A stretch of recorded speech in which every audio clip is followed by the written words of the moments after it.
Boa noite. Olá, boa noite.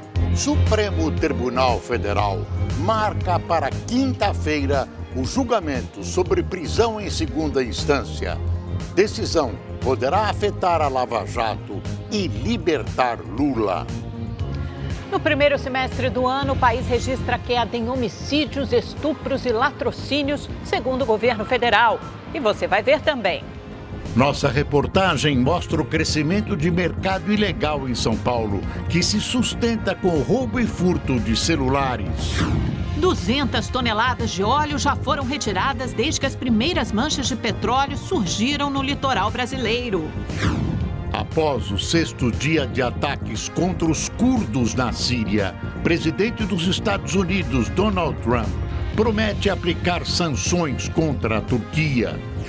Espanha condena líderes separatistas da Catalunha e manifestantes vão às ruas em Barcelona.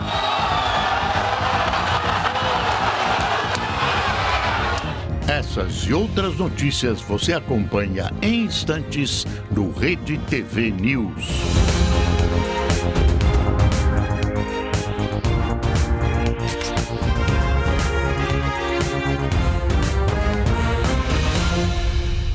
O Supremo Tribunal Federal voltará a analisar a validade da prisão após a condenação em segunda instância.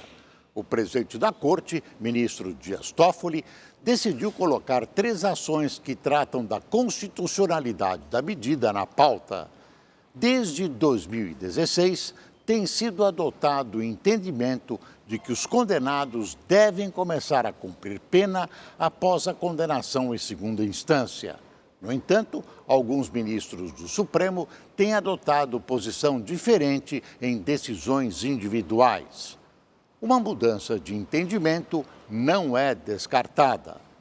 Estimativas apontam que, caso isso ocorra, cerca de 190 mil presos podem se beneficiar, incluindo o ex-presidente Lula. Para evitar que a palavra final fique com o STF, a Câmara dos Deputados decidiu votar uma proposta de emenda à Constituição sobre o tema que foi apresentada no ano passado. A PEC, que prevê prisão em segunda instância, deverá ser analisada pela Comissão de Constituição e Justiça na tarde desta terça-feira. Olha, tudo indica que a prisão em segunda instância deve cair no Supremo, o que, no frigir dos ovos, vai permitir a libertação de um sem número, falo em 190 mil de condenados pela Operação Lava Jato, inclusive o ex-presidente Lula. A prisão no julgamento em segunda instância foi chancelada, aprovada pelo próprio STF, que agora muda de posição, se é que vai mudar. Significa que vai dar uma marretada mortal na Operação Lava Jato. Os libertados, claro, apostam na prescrição, ou seja, na caducidade dos processos. Depois de tudo o que aconteceu, vão sair livrinhos, muitos deles com os cofres cheios. Não se sabe ainda como a população que foi roubada vai reagir a essa mudança de posição do STF. A Força-Tarefa da Lava Jato, em São Paulo, recorreu da decisão da 7ª Vara Criminal Federal, que negou a abertura de processo contra o ex-presidente Lula e o irmão dele, Frei Chico. De acordo com a denúncia do Ministério Público, entre 2013 e 2015, Frei Chico recebeu uma mesada paga pela Odebrecht, que somou mais de R$ 1 milhão. Os procuradores acreditam que o dinheiro faria parte de um pacote de vantagens oferecidas a Lula. O Ministério Público pede que o ex-presidente e o irmão sejam processados por corrupção passiva. A Justiça negou a abertura do processo, alegando que os crimes estão prescritos e que a Força-Tarefa não apresentou provas. O IBC-BR, índice do Banco Central, considerado uma prévia do PIB, registrou alta de 0,7% em agosto. Apesar de 2019 ter apresentado apenas 3 meses de alta, a prévia de crescimento médio no ano é positiva, de 0,66% nos 8 primeiros meses. E seguindo nesse mesmo assunto, analistas do mercado financeiro reduziram a previsão de inflação para este ano de 3,42% para 3,28%. Então, uma inflação bem baixinha. A estimativa consta do Boletim Focus, a pesquisa semanal do Banco Central. É a 10ª queda seguida projetada pelas instituições financeiras. A menina de 10 anos que caiu do 9º andar de um edifício em Belo Horizonte está consciente. A Polícia Civil investiga o que teria causado a queda. No condomínio, moradores e funcionários buscam explicações para o que teria acontecido. Se eu morasse assim, eu vou falar, eu ficava 24 horas de olho, porque eles é muito sapequinha. Na hora que eu vi que aconteceu tão perto aqui de casa, né? A minha filha estava com 1 ano de idade e já coloquei tela. Então, assim, a gente fica sensibilizada. O boletim de ocorrência relata que Clara Pereira, de 10 anos, dormia na casa de parentes quando caiu do 9º andar deste prédio na madrugada de ontem. A altura é de aproximadamente 25 metros. Ela foi resgatada desacordada e com múltiplas fraturas neste telhado que fica na área privativa do 1º andar. Desde que deu entrada no hospital, a menina já passou por 2 cirurgias. A primeira por causa de uma fratura na perna direita e a segunda que durou cerca de 12 horas para a reconstrução do queixo e do braço direito. O hospital não informa o estado de saúde dos pacientes, mas a família confirmou que Clara saiu do CTI na tarde de hoje, está consciente e já conversa normalmente. A Polícia Civil abriu investigação para apurar o que teria motivado a queda, mas os pais da menina acreditam que o caso não passou de um acidente. De acordo com a família, a criança já teve outros episódios por causa de um sonambulismo grave. Uma perícia já foi feita no apartamento. O pai e a mãe acompanham a filha no hospital e não quiseram gravar entrevistas. Entre 2017 e 2018, o número de roubo de celulares caiu 5% no estado de São Paulo. Apesar da queda no furto desses aparelhos, o furto desses aparelhos ainda abastece um mercado ilegal que acontece à luz do dia.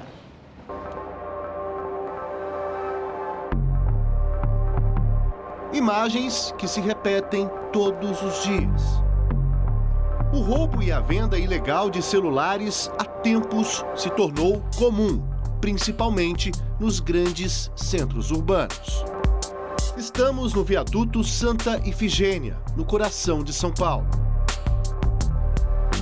Aqui, encontrar vendedores negociando aparelhos celulares sem nota fiscal é fácil. Tem algum original desbloqueado, hein? Original? Tem.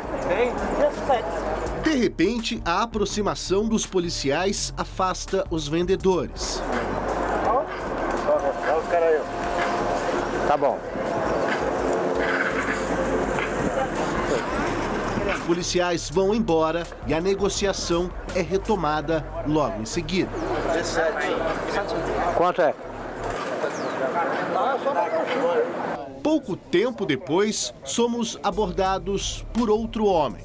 Ele nos oferece um aparelho vendido nas lojas por cerca de R$ 3.500 por menos da metade do preço. Esse é o 8 Plus. Oi, Maria. Quanto você quer nele? Estou pedindo 1.300. 1.300? Não, ele tá vendo aqui, você consegue arrumar um. Esse aqui não vai parar? Quanto você teria para... Eu tenho 500 aqui, não tem que sacar mais 500. Daria mesmo, né? Tem caixa eletrônica embaixo, eu vou fazer 1.100. Tá bom. Além da venda dos celulares, por aqui é possível encontrar serviços como o desbloqueio dos aparelhos. Este jovem nos indica um homem que, segundo ele, realiza este tipo de trabalho. Aí, vou falar, vou te levantar. Se fizer, os caras vão cobrar aí 600 reais. Ainda tem que achar um ano ainda. Porque, né? Pelo que eu entendo, acho que até o final do dia, vamos fazer assim, tá ligado? Tem que esperar no final do dia, os caras fazem um trâmite de A facilidade em encontrar pessoas que ganham dinheiro desbloqueando aparelhos celulares vai além das ruas. Na internet é possível encontrar esse tipo de serviço e muito mais. Você consegue encontrar os equipamentos que desbloqueiam os aparelhos. É isso, né, Fernando? Muito fácil encontrar. Exato. É só fazer a busca certa, sabendo as palavras corretas, você consegue achar os sites que vendem esses equipamentos. Aqui a gente tem um exemplo desse equipamento. Correto. Tem um equipamento que ele promete desbloquear até mais de 2.000 aparelhos, modelos de aparelhos. Esses equipamentos, a priori, o objetivo deles era recuperação de dados. É você ter um aparelho danificado e você recuperaria esse aparelho, tá? Mas eles acabam tendo acesso a várias informações desse aparelho e conseguem fazer um mau uso dessas informações. Brasil é o 4º país do mundo em números de celulares. Só aqui são quase 230 milhões de aparelhos ativos.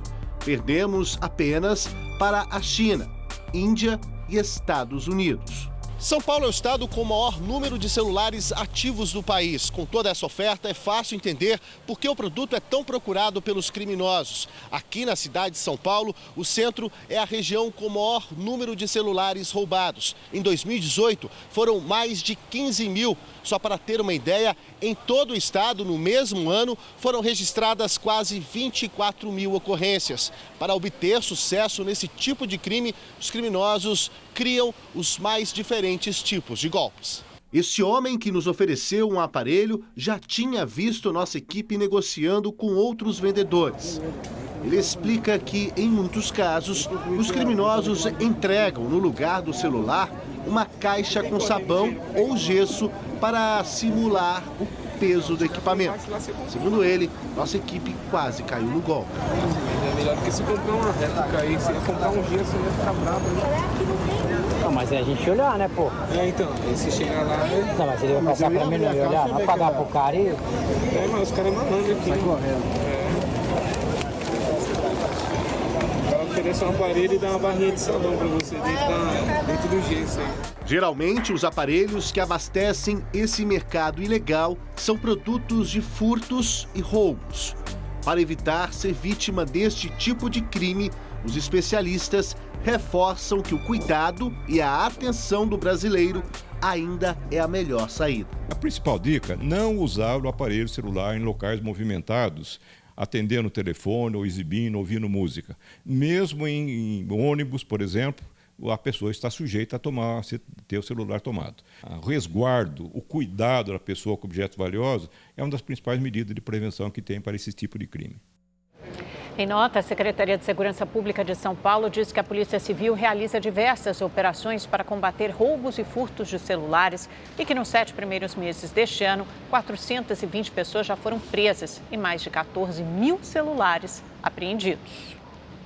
O governo de São Paulo apresentou hoje as pistolas .40 semiautomáticas compradas da fabricante austríaca Glock. A aquisição faz parte de um pacote de investimento de 110 milhões de reais na área de segurança pública. Cada pistola foi adquirida por cerca de R$ 890. Com a economia gerada durante a negociação, o governo decidiu comprar mais armas. Além dessas 40 mil, estamos comprando mais 10 mil, são 50 mil armas da melhor qualidade, as melhores do mundo, para a ação da Polícia Militar, sempre na ação preventiva. A chegada do armamento será gradativa. O primeiro lote de 8 mil armas deve ser entregue em 90 dias. Não me lembro, nos meus 35 anos de serviço, uma aquisição tão robusta como foi essa das 40 mil pistolas .40. O pacote de investimento inclui ainda a aquisição de fuzis, metralhadoras, armas de choque, escudos e coletes balísticos. Também nesta segunda-feira foram entregues 89 viaturas à Polícia Militar Ambiental do Estado. Ao todo, serão 152 novos veículos que devem reforçar ações de fiscalização de desmatamento e queimadas no estado.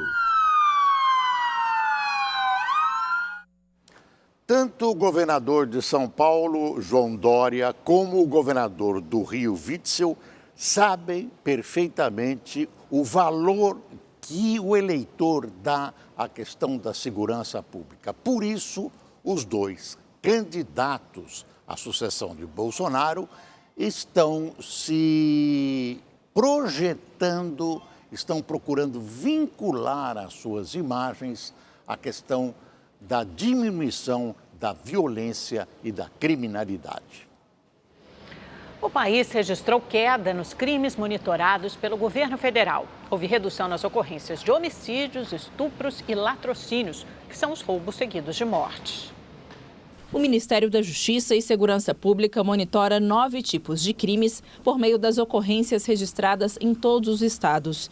Em relação ao primeiro semestre do ano passado, houve redução nas ocorrências de roubo e furto de veículos. Ainda assim, foram mais de 200 mil ocorrências envolvendo carros e motos. Também caíram os índices de roubos de carga e crimes contra a vida. Foram 9% a menos de tentativas de homicídio, 23% de latrocínios, 22% de homicídios e 3% de lesão seguida de morte. No total, foram mais de 20 mil ocorrências com vidas perdidas por causa da violência. Os números de estupro também reduziram 12%, um total de 21.690 ocorrências este ano. Pelas redes sociais, o presidente Jair Bolsonaro comemorou a redução dos estupros e acrescentou que ainda há muito a fazer, mas os números mostram que o governo está no caminho certo. Bolsonaro ainda ressaltou que continua firme na missão de devolver aos cidadãos a segurança e liberdade que lhes foi tirada. Alguns destes números já tinham sido adiantados pelo ministro da Justiça, Sérgio Moro, mas o levantamento completo só foi divulgado hoje pela pasta. A publicação ocorre em meio a dificuldades do ministro em aprovar o pacote anticrime, que está tramitando na Câmara desde fevereiro e já foi bastante alterado pelos deputados. Na semana passada, o Tribunal de Contas da União mandou suspender a campanha publicitária que pedia a aprovação do pacote. Hoje, o governo recorreu dessa decisão. Criminalidade e violência têm raízes extremamente complexas. Por isso, a solução não é nada fácil. Mas há um espaço de soluções aplicáveis que passam por uma polícia eficiente, presídios decentes e seguros e leis menos tolerantes. Não resolve, mas pode, de alguma maneira, controlar a criminalidade, a violência, etc. O pacote anticrime do ministro Moro pode dinamizar esse combate ao crime e à violência, mas, infelizmente, está encontrando barreiras de caráter político para a sua aprovação. A polícia ouviu hoje o estagiário de uma escola particular de Belo Horizonte, acusado por alguns pais de ter cometido abusos sexuais. Hudson Freitas foi o último envolvido no caso a prestar depoimento. O estudante de educação física foi ouvido por 2 horas e deixou a delegacia emocionado. Ela me deu o direito de ficar calado, só que eu quis responder as perguntas. Eu me considero inocente, então estou tranquilo em relação a isso e minha consciência está tranquila. O jovem é apontado pelos pais de 5 alunos do maternal como suspeito de ter abusado de crianças de 3 e 4 anos de idade. Na escola, muitos pais defendem o ajudante de professor e organizaram até um protesto a favor dele na semana passada. Seria impossível esse crime ter ocorrido pelas questões de segurança da escola, pelas imagens que foram arrecadadas. Tem a questão também das mães estarem apoiando o Hudson e conhecer a índole do Hudson. Existe também as falsas memórias, que são as questões psiquiátricas e psicológicas que estamos alegando. Em nota, o Colégio Magnum informou que permanece centrado no apoio psicológico e jurídico a todos os envolvidos no caso e que está à disposição das autoridades. O estado de Pernambuco aprovou a lei que reserva um percentual dos imóveis construídos com verbas públicas para mulheres vítimas de violência. As imagens mostram Ana Paula Lima de Souza, de 19 anos, caminhando pela rua no centro do Recife. Logo depois, passa o suspeito. O corpo da jovem foi encontrado à margem do rio Capibaribe. Já essa mulher foi brutalmente espancada em Olinda, na região metropolitana do Recife. De acordo com a Defesa Social de Pernambuco, 27 casos de agressão a mulheres terminaram em feminicídio no primeiro semestre deste ano. Segundo dados do Mapa da Violência, divulgados este ano, em 2018 o Brasil registrou 1.206 feminicídios. Em 88,8% dos casos, o autor foi o companheiro ou o ex-companheiro. Para combater a violência doméstica que atinge uma mulher a cada 2 minutos, uma lei estadual prevê que conjuntos habitacionais entregues pelo governo de Pernambuco reservem 5% das vagas para abrigar mulheres vítimas. A lei entra em vigor em 90 dias. Nas ruas, as mulheres aprovam a medida. Sim, eu acho ótimo, porque tem mulheres que não tinham condições, porque vivia dependente daquele homem, né? Então, acho uma iniciativa muito boa. Se ela estiver numa região que ela vai estar protegida, vai ter condições de morar, principalmente se ela tiver filhos, eu acho uma iniciativa muito boa. A gente vê que muitas mulheres elas ficam reféns, né, dos maridos e muitas vezes continuam a sofrer a violência por conta disso. Então, seria um apoio muito grande para essas mulheres, eu acho muito justo. Em Belo Horizonte, uma jovem de 22 anos, vítima de uma tentativa de feminicídio, busca retomar os estudos após ficar paraplégica. Com o objetivo de ajudá-la a realizar esse sonho, a família iniciou uma campanha na internet para comprar uma cadeira de rodas. Neste vídeo publicado nas redes sociais, Rafaela tenta retomar um hábito simples: escrever o próprio nome. Há quase 5 anos, a jovem foi baleada pelo ex-namorado e chegou a perder todos os movimentos do pescoço para baixo. Por ciúmes, Tiago da Fonseca Starling, de 24 anos, atirou na cabeça dela. Ele apontou a arma para mim 2 vezes e apertou, só que não saiu nada. Quando foi na 3ª vez que ele apertou, saiu. E pegou no meu queixo, entrou pelo queixo e pegou na medula. Rafaela foi socorrida pelo ex-namorado, mas no hospital ele contou outra versão para o crime. Ele falou que eu tinha sido assaltada indo para a escola. Só que uma vizinha, ela escutou o barulho do tiro e saiu para olhar. Tiago está preso. Ele foi condenado a 12 anos de prisão por tentativa de feminicídio. Rafaela passou a viver com muitas limitações. Teve que usar fralda de novo, tive que dar comida de novo, tudo de novo. A Rafaela recuperou o movimento dos braços, mas não tem força para empurrar a cadeira de rodas. Quando precisa se deslocar, ela sempre depende de alguém. Por isso, a família decidiu fazer uma vaquinha virtual para comprar uma cadeira elétrica. Na página Ajude a Rafa é possível escolher a forma de fazer a doação: cartão de crédito ou boleto bancário. Até o momento foram arrecadados pouco mais de R$ 3.500. Pelos cálculos da família, são necessários pelo menos 10 mil. Quem não puder doar, que possa estar compartilhando. E se a gente conseguir mais, a gente vai conseguir para ela uma cama, que a dela quebrou, também não está muito boa. Um aparelho BiPAP para ela dormir à noite, porque ela tem uma dificuldade de respirar. Com a nova cadeira, Rafaela espera realizar o sonho de ser psicóloga. Eu quero voltar a estudar, fazer faculdade. E vai ser para várias outras coisas também, né? E chegou a hora da previsão do tempo para todo o país com a Gabriela de França. Olá, boa noite para todo mundo. A semana começou com bastante sol, calor, menos no sul do Brasil, onde o tempo ficou mais fechado e chuvoso e, pelo visto, vai continuar assim. A gente vê aqui no nosso mapa, olha só, tempo carregado e chuvoso ainda nessa terça-feira sobre o Rio Grande do Sul, Santa Catarina e na faixa leste do Paraná. Além do mau tempo, vai fazer friozinho também, temperaturas mais baixas em relação ao restante do Brasil. A gente vai lá para Porto Alegre, na capital gaúcha, mínima prevista de apenas 14 graus, a máxima não passa de 21.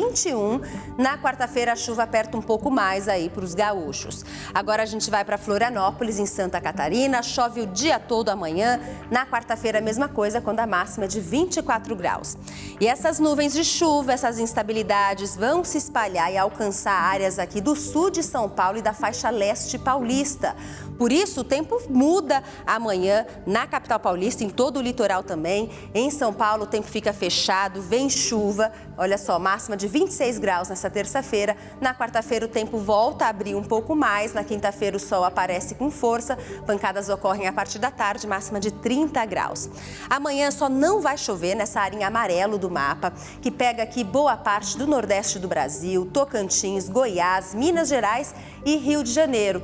Nas outras áreas, o sol aparece, mas tem previsão de pancadas de chuva, principalmente a partir da tarde. E olha só, alerta para temporal nessa área em destaque que vai desde o Amazonas, aqui pegando o sul do Pará, Rondônia, Mato Grosso do Sul, até áreas do interior de São Paulo. E a gente está falando aí de chuva forte, com vendaval, raios e até chance de granizo, viu? A gente vai ver imagens do Mato Grosso, na cidade de Várzea Grande, onde um forte temporal causou estragos pela cidade. Essa chuva veio acompanhada de vendaval, algumas casas ficaram destelhadas, o teto dessa escola, olha só, desabou, completamente destruído. Em outro ponto da cidade, parte da estrutura aí desse estacionamento caiu sobre esses carros. E como a gente viu no mapa, tem previsão ainda de chuva forte para amanhã. Tempo nublado, com pancadas de chuva na capital do Mato Grosso do Sul. Mesmo assim vai estar quente, 36 graus de máxima. O clima é o mesmo em Porto Velho e também em Manaus. Nada de chuva, o sol brilha forte o dia todo para os cariocas no Rio de Janeiro. Faz 31 graus. Tempo seco também em Minas, BH, onde a máxima é de 30 graus.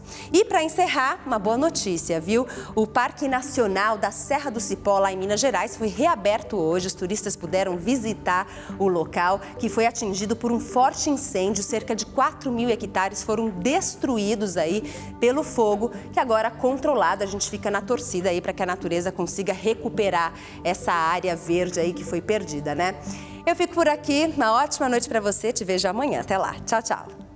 A Polícia Rodoviária Federal fez neste domingo a segunda maior apreensão de maconha do ano no Paraná.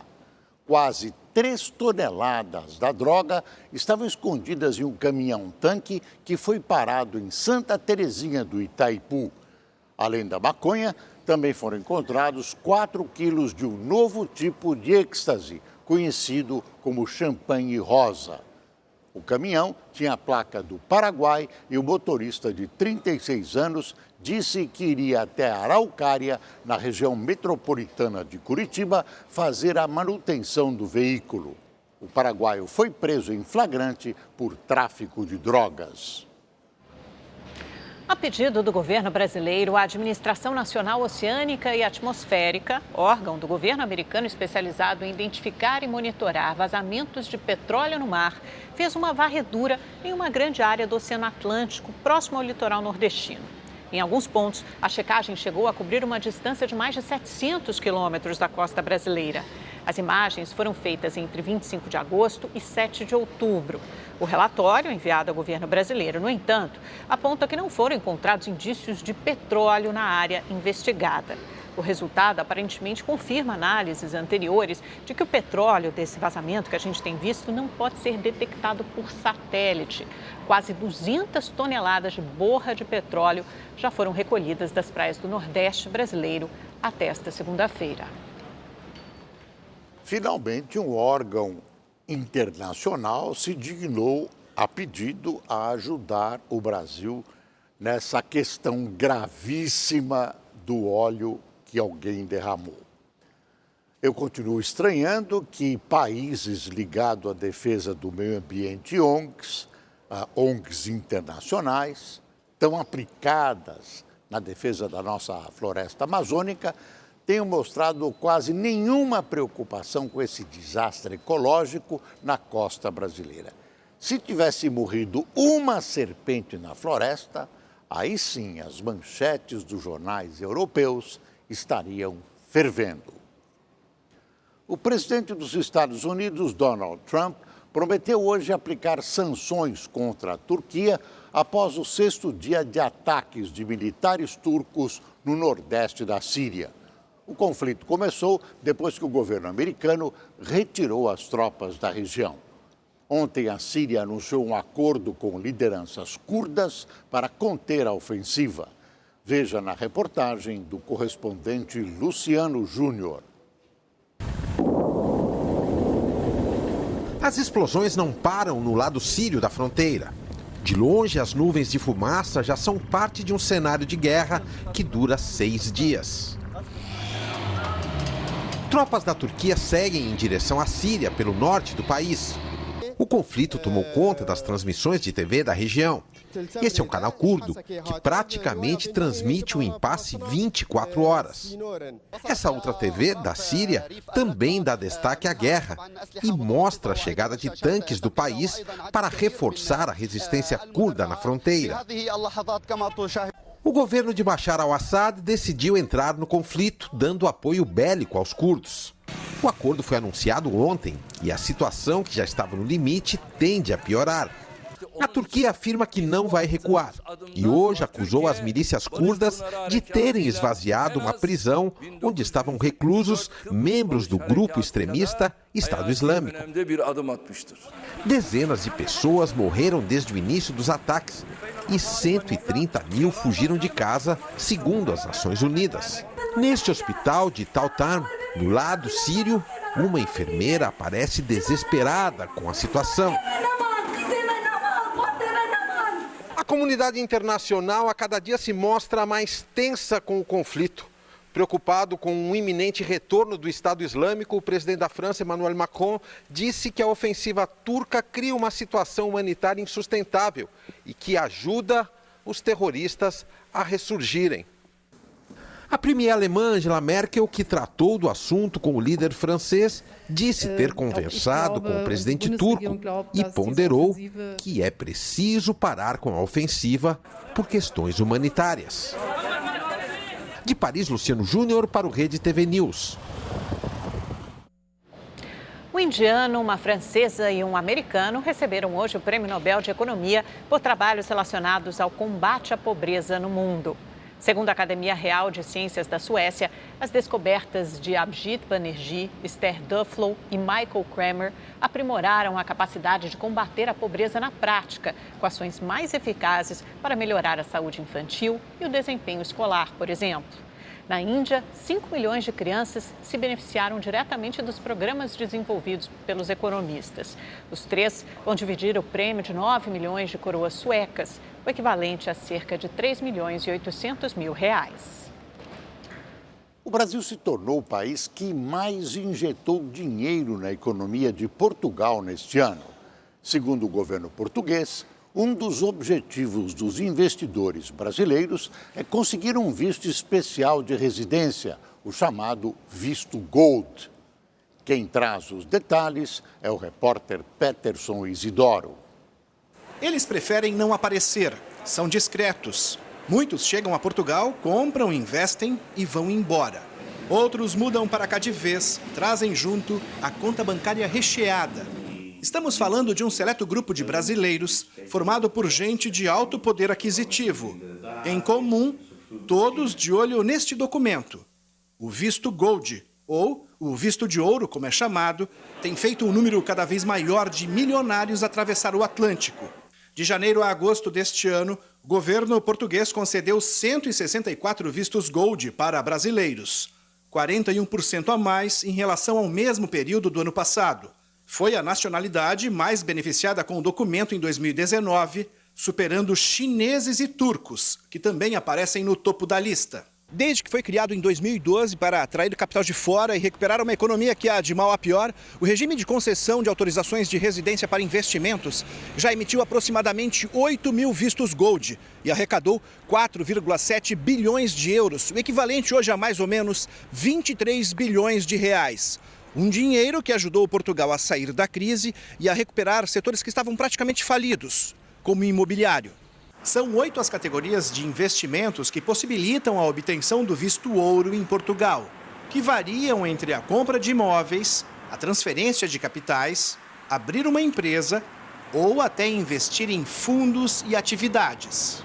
Segundo este economista, a maioria dos estrangeiros ainda prefere a compra de imóveis. Que o pequeno investidor estrangeiro, seja sul-americano, seja asiático, seja o que for, valoriza mais o imobiliário porque é real, é um ativo real, consegue estar lá. Além do valor investido, os estrangeiros também precisam desembolsar cerca de 25 mil reais por cada integrante da família pelo visto Gold. E depois é ter paciência. As pessoas geralmente que fazem investimento desse caráter, no Golden Visa, elas tendem a ter a impressão, a acreditar ou a imaginar que vai ser um processo simples, de uma morosidade talvez de um mês, de 15 dias, quando na verdade a situação fática, a situação real hoje em Portugal é de que é um processo que toma em torno de 9 a 10 meses para ser concluído. Peterson Isidoro, de Lisboa, para o Rede TV News. O presidente do Equador, Lenín Moreno, recuou e decidiu revogar o decreto de retirada de subsídios que havia elevado em até 123% o preço dos combustíveis. O acordo entre o governo e a Confederação das Nacionalidades Indígenas encerra a onda de protestos violentos no país que durou 11 dias. Moreno declarou que o decreto será substituído por um novo texto redigido por uma comissão que vai integrar organizações do movimento indígena. Ante a turbulência, o governo equatoriano foi obrigado a recuar. Para grande parte dos analistas, a decisão de acabar com o subsídio aos combustíveis estava correta. Porém, o presidente não previu que haveria uma reação popular tão violenta e decidiu aplicar um aumento gigantesco, uma dose muito forte, de um dia para o outro. O presidente da FIFA, Gianni Infantino, comentou o retorno histórico de iranianas a um estádio de futebol. Em visita ao Líbano para divulgar um projeto social de futebol ligado a escolas da região, Gianni Infantino disse que está muito confiante de que o retorno das mulheres aos estádios de futebol no Irã vai se tornar uma norma. É um passo na direção certa. Minha gratidão é para todos, mas em particular para essas mulheres que torcem mais do que os 90 minutos para viverem essa paixão. O mundo precisa mais dessas mensagens. Na semana passada, o placar de 14-0 que o Irã aplicou para cima do Camboja não foi mais histórico do que a conquista dessas iranianas. Há 40 anos, após a Revolução Islâmica de 79, elas foram proibidas de irem aos estádios acompanhar a uma partida masculina de futebol. A situação começou a mudar em setembro deste ano, com a morte de Sahar Kadayari, que ateou fogo no próprio corpo após ficar detida por ter ido ao estádio disfarçada de homem para acompanhar seu time do coração. O episódio causou comoção mundial. A FIFA interveio e ameaçou tirar o Irã de competições internacionais e a paralisar o campeonato local. Deveríamos estar agradecidas por finalmente terem nos permitido entrar no estádio. Deveríamos agradecer à FIFA. E elas fizeram valer a medida. Os quase 4.000 ingressos colocados à disposição foram vendidos em poucos minutos. No estádio em Teherã, as mulheres entraram por um portão separado e ficaram em um lugar especial longe dos homens. Apesar do grande avanço, a presença feminina em jogos de futebol no Irã só valem para partidas internacionais. No final do amistoso, os jogadores saudaram as torcedoras que viraram as verdadeiras protagonistas do espetáculo. Isso sim é muito mais do que futebol. O incêndio atingiu ao menos 3 barracões de escolas de samba do Grupo de Acesso de São Paulo, que ficam na fábrica do Samba 2, na Zona Norte. As informações iniciais do Corpo de Bombeiros são de que o fogo começou no barracão da Independente Tricolor e depois acabou atingindo os barracões da Leandro de Itaquera e da Barraca Zona Sul. 60 bombeiros foram enviados ao local. A Companhia de Engenharia e Tráfego da capital paulista interditou as ruas ao redor. De acordo com a Liga das Escolas de Samba de São Paulo, não houve feridos. O incêndio está na fase de rescaldo. Agora à noite, o ministro da Justiça e Segurança Pública, Sérgio Moro, participou de uma reunião com empresários e presidentes de sindicato em São Paulo. Moro comentou a nova portaria com regras mais brandas para a deportação de estrangeiros. O repórter Giovanni César acompanhou o encontro e tem as informações. Boa noite, Giovanni.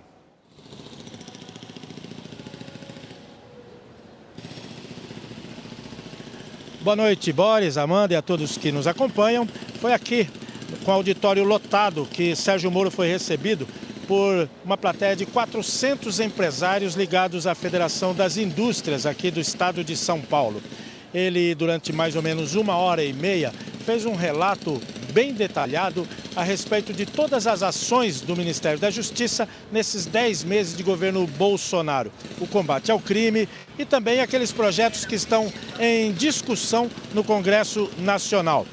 Moro também respondeu a perguntas de empresários, mas ele veio a São Paulo para a assinatura de um projeto que prevê a capacitação profissional de presos do sistema penitenciário aqui de São Paulo, em parceria aqui com a Federação das Indústrias. Ao ser questionado, ele falou também sobre esse projeto aí que você comentou, Boris, essa portaria que prevê regras mais brandas para a deportação de estrangeiros. Vamos ouvir.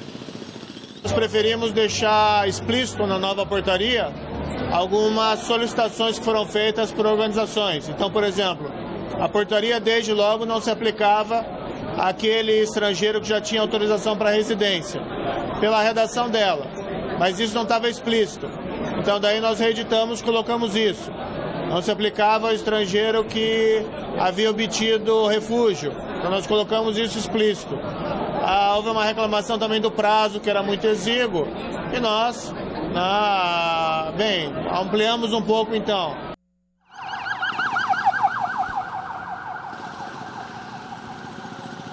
O ministro comentou também sobre a decisão do STF de analisar a validade das prisões em segunda instância. Vamos ouvir.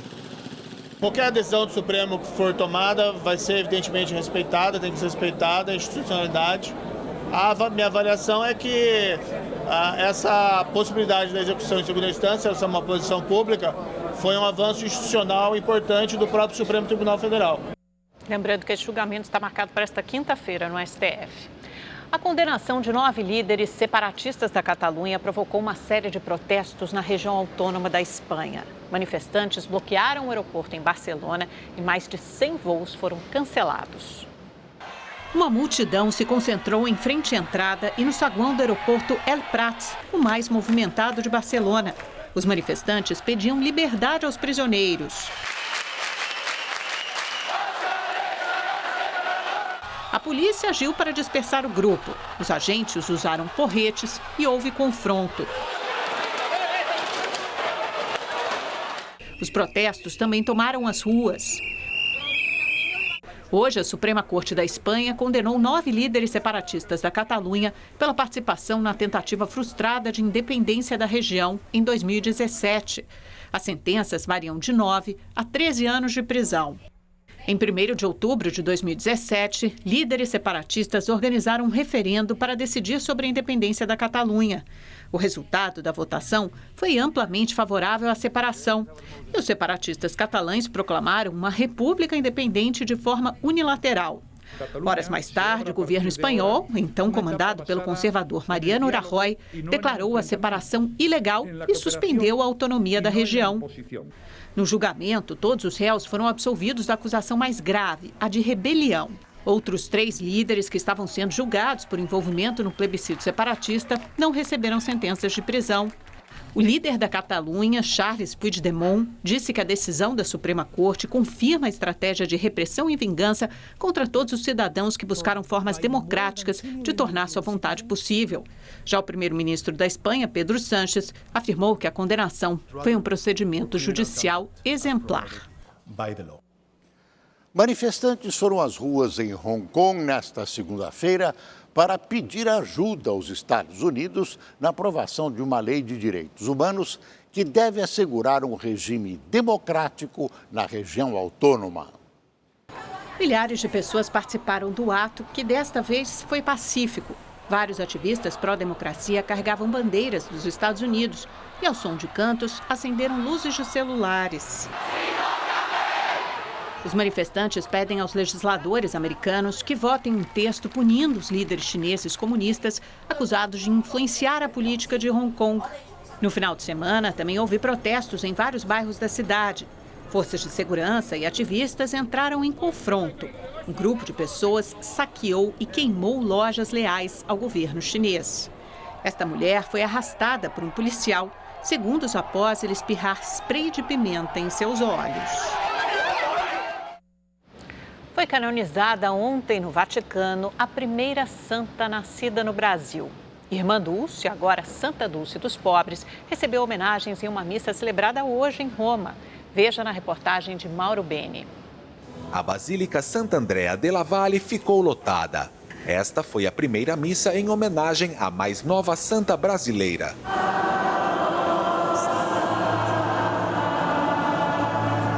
Iluminada, enaltecida, glorificada. Essas são as palavras que transcrevem esse momento. Irmã Dulce foi declarada santa em uma celebração que reuniu mais de 50 mil pessoas na Praça São Pedro, no domingo.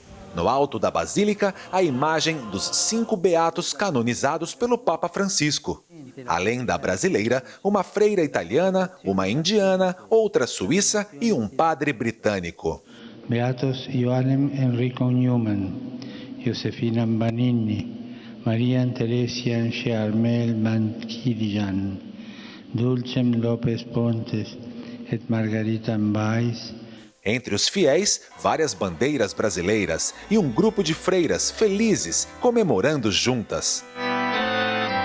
Representando o governo brasileiro, estavam presentes o vice-presidente da República, Hamilton Mourão, os presidentes do Senado, Davi Alcolumbre, da Câmara, Rodrigo Maia, e do Supremo Tribunal Federal, Dias Toffoli. Esta santificação é a terceira mais rápida da história, 27 anos após a morte de Santa Dulce, ficando atrás apenas da santificação de João Paulo II e Madre Teresa de Calcutá. Viva Dulce, viva Cristo, viva o mundo, viva todos nós. Um lugar com energia maravilhosa, estou muito feliz. A segunda missa, em homenagem a Santa Dulce dos Pobres, será celebrada no dia 20 de outubro, em Salvador. De Roma, Mauro Beni para o Rede TV News. A Rainha Elizabeth afirmou hoje que a prioridade de seu reinado é que a saída do Reino Unido da União Europeia seja oficializada até 31 de outubro. Nesta manhã, a monarca participou da cerimônia de abertura do novo ano parlamentar. A celebração começou com uma procissão que saiu do Palácio de Buckingham, onde vive a rainha, com destino a Westminster, a sede do parlamento britânico. Pessoas contra e a favor do Brexit fizeram demonstrações ao longo do caminho. Em discurso aos deputados, Elizabeth II disse que a prioridade do governo é assegurar que a saída do Reino Unido da União Europeia seja oficializada no dia 31 de outubro. Ela afirmou ainda que as autoridades pretendem uma nova parceria de livre comércio com o bloco europeu. E, por fim, garantiu que após o Brexit, o governo vai trabalhar para que o Reino Unido continue desempenhando um papel de liderança em assuntos globais. O primeiro-ministro Boris Johnson também defende que a data do Brexit seja mantida para o 31 de outubro, mesmo que não seja feito um acordo com a União Europeia. A oposição, porém, continua tentando postergar a saída. Subiu para 58 o número de mortos pelo tufão Hagibis, que atingiu o Japão neste fim de semana. O fenômeno também deixou mais de 200 feridos, além de um rastro de destruição. Veja na reportagem do correspondente Marcelo Espíndola. Hoje, enquanto as pessoas retiravam a lama e tentavam recuperar parte do que foi afetado pelo tufão Hagibis, as equipes de resgate continuavam em busca dos desaparecidos. O fenômeno atingiu as regiões leste e central do Japão entre a noite de sábado e a manhã deste domingo. Algumas cidades tiveram, em 2 dias, 40% do total de chuva esperado para o ano todo. Além disso, ventos de até 225 km por hora provocaram muitos estragos.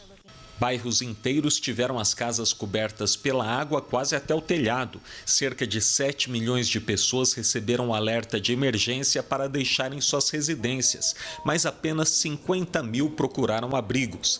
Mais de 92 mil pessoas estão sem energia. Na cidade de Nagano, 10 trens-bala ficaram em meio à água, um prejuízo que pode chegar a 300 milhões de dólares.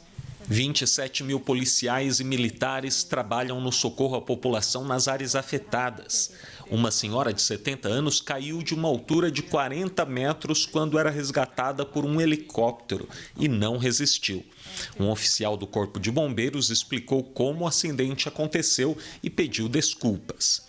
Mesmo com um dos melhores sistemas contra inundações do mundo, Tóquio não ficou imune à tempestade, a maior a atingir o Japão nos últimos 61 anos. No mar revolto da capital, 12 tripulantes de um cargueiro do Panamá desapareceram.